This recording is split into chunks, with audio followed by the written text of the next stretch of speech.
ఆ మధ్య ఓ సందర్భంలో బాగా గడ్డం పెంచుకొని కనిపించాడు పవర్ స్టార్ పవన్ కళ్యాణ్. ఆ గడ్డమంతా తీయించుకొని నార్మల్ లుక్‌లోకి రావడానికి పవన్ బెంగుళూరు వెళ్ళడం తెలిసిందే. అక్కడ అతను కొన్ని రోజుల పాటు జిమ్‌లో వర్కౌట్స్ కూడా చేశాడు. తాజాగా ఇప్పుడు 'కాటమరాయుడు' సినిమా కోసం రెడీ కావడానికి మళ్ళీ బెంగుళూరుకే వెళ్ళడం తెలిసిన సంగతే. అయితే అక్కడే రోజు వ్యాయామశాలకు వెళ్తూ వర్కౌట్లు చేస్తున్నాడు పవన్. దానికి సంబంధించిన ఫోటోలు కూడా ఈ మధ్య బయటకొచ్చాయి. అయితే కొందరు అభిమానులతో కలిసి ఫోటోలు కూడా దిగాడు. కేవలం అభిమానులతో కలిసి ఫోటోలు దిగడమే కాకుండా వారికి కొన్ని జీవిత పాఠాలు కూడా పవన్ నేర్పించాడండోయ్.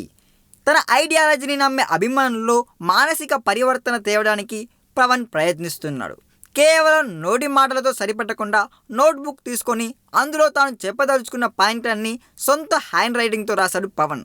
ఏం చేసినా అది మన నియంత్రణలోనే ఉండాలి అని చెబుతూ ఇతరులకు ఇబ్బంది కలిగించని ఏ పనినైనా చేయొచ్చు అని సూచించాడు పవన్.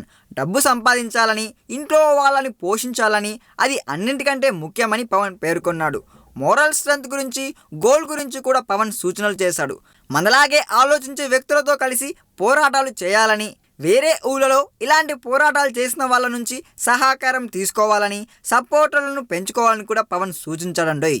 పవన్ చెప్పిన ఈ పాఠాలకు సంబంధించిన ఫోటోలు ప్రస్తుతం సోషల్ మీడియాలో హల్చల్ చేస్తున్నాయి. మొత్తానికైతే పవన్ పాఠాలు చెప్పడం కూడా మొదలు పెట్టేశాడు. ఈ వీడియో మీకు నచ్చినట్లయితే సబ్స్క్రైబ్ చేయండి. ఫిలిమి స్టార్స్ బోలెడంత న్యూస్ బోల్డ్గా.